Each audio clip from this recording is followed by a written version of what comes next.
ভাই, অক্সফোর্ড প্রেসের একটা ইতিহাস বইয়ের উদ্ধৃতি দিয়ে বলছি, যার প্রথম অধ্যায় আমরা স্কুলে পড়াই। প্রথম অধ্যায়ে যীশু খ্রিস্টের উপরে, দ্বিতীয় অধ্যায় মোহাম্মদ সাল্লাল্লাহু আলাইহি ওয়াসাল্লামের উপরে।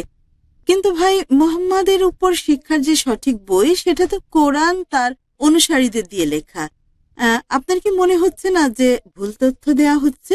তারা ইসলাম এবং খ্রিস্টানদের এক কাতারে রেখেছে। আর আমার দ্বিতীয় প্রশ্ন হলো অ্যানিমেশন সম্পর্কে। নবীর জীবনী নিয়ে অ্যানিমেশন তৈরি করে কি আমাদের ছেলে মেয়েদের দেখাতে পারি? কারণ বাচ্চারা অ্যানিমেশন খুব পছন্দ করে, আর এটা খুবই জনপ্রিয়। আর তাছাড়া এর মাধ্যমে আমরা খুব সহজে ইসলামের আসল ছবিটা তুলে ধরতে পারবো। বন্ধুটা প্রশ্ন করেছেন। প্রথম প্রশ্ন হচ্ছে যে অক্সফোর্ডের একটা ইতিহাস বই, যেটা আমাদের এখানে স্কুলে পড়ানো হয়, তার একটা অধ্যায় দ্বিতীয় আছে মুহাম্মদ সাল্লাল্লাহু আলাইহি ওয়াসাল্লামের জীবনী।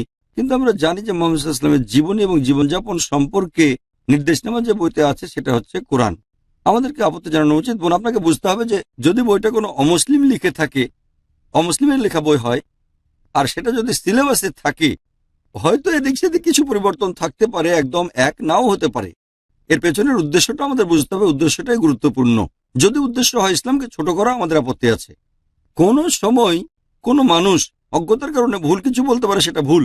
আসলে মুহাম্মদ সাল্লাল্লাহু আলাইহি ওয়াসাল্লামের জীবনযাপন পদ্ধতি দেওয়া নেই এই কোরআনে। মুহাম্মদ সাল্লাল্লাহু আলাইহি ওয়াসাল্লামের শিক্ষা দেওয়ার বিষয়, হ্যাঁ, মুহাম্মদ সাল্লাল্লাহু আলাইহি ওয়াসাল্লাম কোরআনের মাধ্যমে শিক্ষা দিয়েছেন, সে অর্থে এটা ঠিক আছে। ঠিক কথাগুলো হাদিসে আছে। মুহাম্মদ সাল্লাল্লাহু আলাইহি ওয়াসাল্লামের নির্দেশ আর জীবনযাপন পদ্ধতি হাদিসে আছে এবং সুন্নায়। কিন্তু কেউ যদি বলে এখানে মুহাম্মদ সাল্লাল্লাহু আলাইহি ওয়াসাল্লামের শিক্ষা দেওয়া আছে, বা ধরেন কেউ বলল যে জাকির কোরআন শিক্ষা দেয়, কাজে জাকির যা বলে সব কোরআনে আছে, তার মানে এনে যে আমি কোরআন লিখেছি। তাই যদি আপনারা বলেন যে জাকির যে শেখাই সেটা কোরআনে আছে, হ্যাঁ আলহামদুলিল্লাহ, আমি কোরআনের বাণী শেখাই, সেদিক থেকে কথাটা ঠিক আছে যে আমি যা বলি তা কোরআনে আছে। কিন্তু যদি কেউ বলে হযরত মুহাম্মদ সাল্লাল্লাহু আলাইহি ওয়াসাল্লাম কোরআন লিখেছেন, সেটা ভুল। যদি কেউ বলে জাকির কোরআন লিখেছে, সেটা সম্পূর্ণই মিথ্যে। কাজেই কি বলছেন সেটা গুরুত্বপূর্ণ। আমাদের বুঝতে হবে যে অনেক অমুসলিমই জানে না ইসলামের নির্দেশ সম্পর্কে, কাজে তারা এই বিষয়ে বই লিখতে গিয়ে ভুল করে ফেলে। উদাহরণস্বরূপ, আমরা যখন আমাদের স্কুলের জন্য সিলেবাস নিই, সিবিএসইর সরকারি সিলেবাস, সেখানে আমরা দেখতে পাই যে শিক্ষকরা পড়ানোর সময় একটা বিষয়ে জোর দিয়ে বলেন, একটা সঠিক বিষয়ে জোর দিয়ে বলেন যে এটা সঠিক জিনিস, যে কোরআন আল্লাহর বাণী, আল্লাহ সুবহানাহু ওয়া তাআলার বাণী। আর মুহাম্মদ সাল্লাল্লাহু আলাইহি সাল্লাম কোরআন অনুসরণ করতেন, তিনি কোরআন প্রচার করতেন, কিন্তু তার জীবন পদ্ধতির বিষয় সেটা হাদিসে উল্লেখ আছে। মুহাম্মদ সাল্লাল্লাহু আলাইহি ওয়াসাল্লামের নাম মাত্র 5 বার উল্লেখ করা হয়েছে কোরআনে। তার স্ত্রীর নাম কোরআনে উল্লেখ নেই, তার মেয়েদের নামও কোরআনে কোথাও নেই।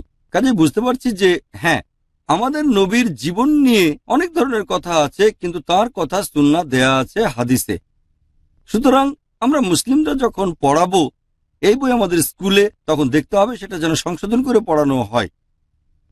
যদি সেখানে কোনো বড় ভুল থাকে, আর যদি সেটা সরকারি সিলেবাস হয়ে থাকে, তবে আমাদের গুরুত্বপূর্ণ দায়িত্ব সেটা শিক্ষা মন্ত্রণালয়ে জানানো এবং তাদের বলা উচিত যে এটা হচ্ছে একটা ভুল তথ্য। সম্ভবত গত সপ্তাহের ব্যাপারে এই ধরনের কিছু লেখা বের হয়েছে, সিলেবাসের কিছু ভুল তথ্যের উপর লেখাটা হয়েছে, যেটা ছিল ভুল। সবাই আপত্তি জানিয়েছে, তারা সেটা সরিয়ে ফেলেছে। কখনো ইসলাম বিরোধীও হতে পারে, অথবা ভারতের ইতিহাসের বিরুদ্ধে। আমি যদি ভুল না করে থাকি, একটা বই উল্লেখ ছিল যে ভগৎ সিং একজন সন্ত্রাসী ছিলেন। আমি ভুল না বললে তখন মানুষ আপত্তি করেছিল যে ভগৎ সিং সন্ত্রাসী ছিলেন না, এবং তারা তদন্ত করেছিল যে এই তথ্য কিভাবে বইয়ে এলো সেটা। এই বইটা ছিল এনসিইআরটির একটা বই। এনসিইআরটি হচ্ছে ন্যাশনাল কারিকুলাম, যেটা সরকার অনুমোদিত। যদিও বইটি সরকার অনুসন্ধানের জন্য পাঠিয়েছে, যদি সামান্য কিছু ভুল থাকে বা ছোট ভুল হয়, অসাবধানতার জন্য আমরা সেটা মেনে নেব। কিন্তু যদি বড় ভুল হয়, সেটা সংশোধন চেয়ে মন্ত্রণালয়ে কথা বলা উচিত। তবে ছোট যে ভুলগুলো আছে, আমরা যারা মুসলিম স্কুলে বাচ্চাদের পড়াই, সেটা সংশোধন করে নেব, আর এটা শিক্ষকদের নজরেও আনা উচিত। তাহলে তারাও পড়ানোর সময় সে ব্যাপারে সতর্ক থাকবেন। আপনার দ্বিতীয় প্রশ্নের বিষয়ে বলছি যে অ্যানিমেশন বাচ্চাদের খুব পছন্দ, অ্যানিমেশন দেখাতে পারে কিনা। আসলে অ্যানিমেশন বিষয়টা কি? এটা ছবির রং করার মতোই।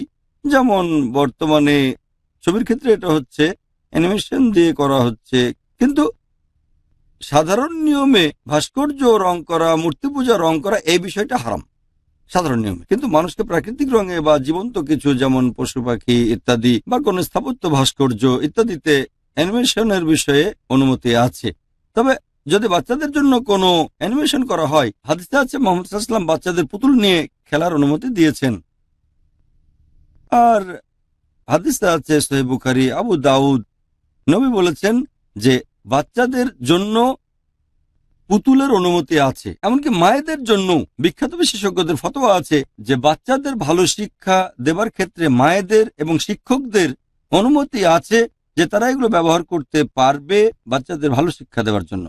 এক্ষেত্রে যেহেতু অ্যানিমেশন সম্পর্কে হাদিসে কিছু বলার নেই, আছে পুতুল আর ছবি সম্পর্কে, সেভাবে যদি আমরা ভাবি তাহলে আমি বলবো যে অ্যানিমেশনের মাধ্যমে যদি বাচ্চাদের আল্লাহ সুবহানাহু ওয়া তাআলা সম্পর্কে সবকিছু সহজে বোঝানো যায়, যদি সেটা খারাপ অ্যানিমেশন না হয়, ভুল কিছু তাদের না শেখায়, এমন অনেক অ্যানিমেশন আছে যাতে অশিক্ষা নেই, যেমন টম অ্যান্ড জেরি খারাপ না। মানুষ এসে আমাকে বলে যে না আমার বাচ্চা শুধু টম অ্যান্ড জেরি দেখে। আমি বলি আচ্ছা টম অ্যান্ড জেরিতে খারাপ কি আছে? যেটা খারাপ তাহলে এতে কিছু বিষয় আছে, যেমন তার মেয়ে বন্ধু আছে আর সে তাকে ঠকায়, তাহলে পরোক্ষভাবে বাচ্চারা আসলে এখানে শিখছে যে আমাদের ঠকানো উচিত, মেয়ে বন্ধু থাকা উচিত। জানেন বেশিরভাগ কার্টুনে, শতকরা 100টা বলছি না, তারা কিন্তু শেখাচ্ছে ইসলামের বিপক্ষে কোনটা, সরাসরি না, তারা সন্ত্রাস নিয়ে কথা বলছে, দেখিয়ে দিচ্ছে অনইসলামিক কোনগুলো। কিছু কিছু কারণ আছে যেগুলো দেখতে খুব ভালো লাগে। হ্যাঁ, অনেক কিছুই ভুল, কিন্তু এই টম অ্যান্ড জেরি এই সমস্ত কার্টুন, এখানে ভাষাও একটা ব্যাপার। তাহলে আমরা ইসলামিক কার্টুন অ্যানিমেশন করতে পারি। আমাদের অনেক আছে মাশাআল্লাহ যেগুলো আরব থেকে বিনামূল্যে দেওয়া হয়, যেগুলোতে ইসলামিক বার্তা আছে আর যেগুলো আল্লাহ সুবহানাহু ওয়া তাআলা সম্পর্কে মানুষকে জানায়, সেগুলোর অনুমতি আছে বোন।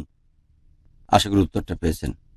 ولقد عهدنا إلى آدم من قبل فنسي ولم نجد له عزما وإذ قلنا للملائكة اسجدوا لآدم فسجدوا إلا إبليس أبى فقلنا يا آدم إن هذا عدو لك ولزوجك فلا يخرجنكما من الجنة فتشقى إن لك ألا تجوع فيها ولا تعرى وأنك لا تظمأ فيها ولا تضحى فوسوس إليه